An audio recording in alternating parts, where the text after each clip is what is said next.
Let us check it out as the Memphis Grizzlies taking on the Golden State Warriors. I don't know. Listen, let's be realistic. What Golden State team shows up tonight? Let's play this game.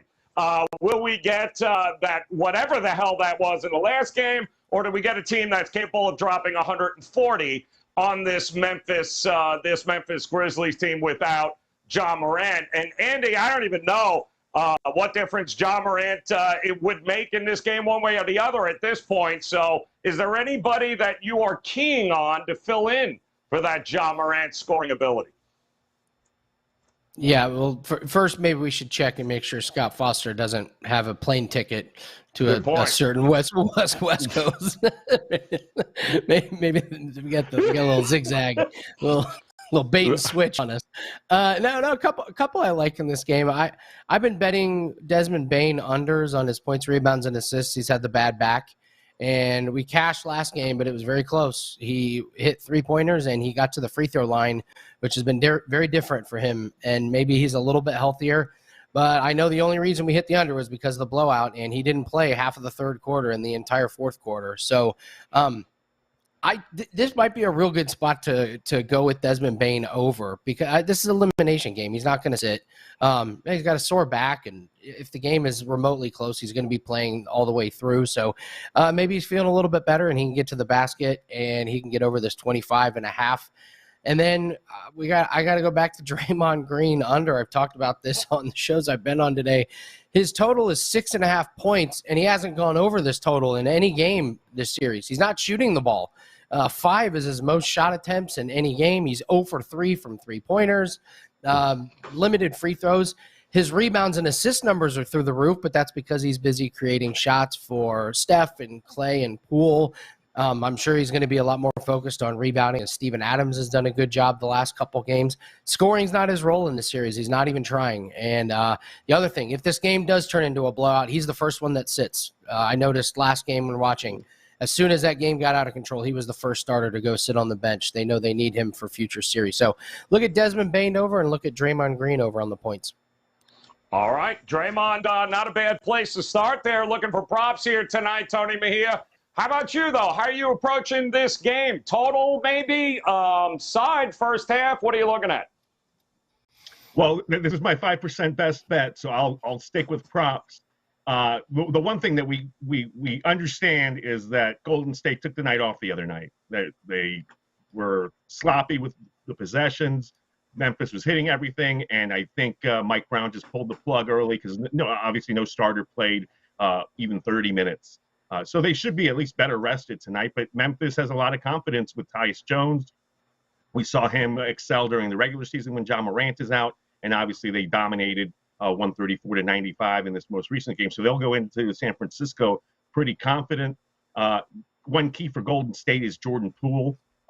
3 points in the last game on 1 of 3 shooting. He's on a 1 of 6 slump from beyond the arc, and he was such a key factor for the Warriors in their rise, both with the death lineup that's no longer being used to start games. Now that Kuminga's in there. So to me, look, the Grizzlies, I think, will have to run with the Warriors and keep key possessions in terms of having more of them, because they can beat you on the boards. They've been able to dominate the rebound. So the faster they put up shots, the more they can go and get them. So maybe a lean to the over on that.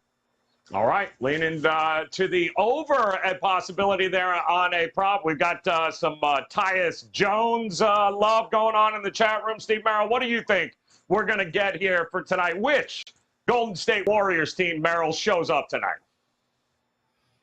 Yeah, you would expect, the Warriors will be focused. I think they close this series out. The question is, do they win by more than the 8-point spread? Because what's interesting is, this line, I think, what was it, 7, maybe in game 3 when they won that game by 30, like you said, Joe, and that was with Morant playing. And then the 2 games in which Morant has not played, yes, Golden State won the fourth game, but they trailed the first 47 minutes until they took the lead with 45 seconds for the first time. Then they got blown out in game 5 when Morant didn't play the other night as a road favorite. And now instead of a 9.5-point favorite like game 4, it's an 8-point line. So I do think Golden State closes out. Whether they cover the 8 or not is the bigger question. I actually had that answer I like the side in this game for my clients as well. I'm going to look at the total here. But first, I want to look at the Grizzlies without Ja Morant. It's a fascinating case study, in my opinion. They've now gone 21-6 this year without one of the best players in the league. They actually have a higher winning percentage in the games he hasn't played this year. And after 27 games, I mean, that's a pretty legitimate sample size. You know, that's like a quarter of the season. And you look at some of these games they've played without him, and it's not like they've been playing all bottom feeders. In fact, you know, he missed about 10 games or so in early December. They didn't play anybody too great, but they beat Miami on the road by 15, Dallas on the road by 7, Toronto on the road by 7, Philly at home by 35 without Morant. I mean, this is just insane. And then you look at when he didn't play back in late March, about a month and a half ago. They beat Brooklyn by 12 at home, beat Milwaukee, the defending world champs, by 25. Golden State right after that by 28. Now, nobody played for Golden State in that game, but still 28-point lead. And then with Phoenix a few home games later, with everyone playing, they beat them by 8. I mean, so they're beating some good teams without Morant. So the question is, why are they good without him? And if you look at the numbers this year, they are weaker offensively without Morant. That's to be expected. He's a very good offensive player. He averages 27 a game. In fact, on the season, when he's off the court, they're about 2, I believe, per 100 possessions. They're about 2 points a week better as a team, but that's not because of the points scored.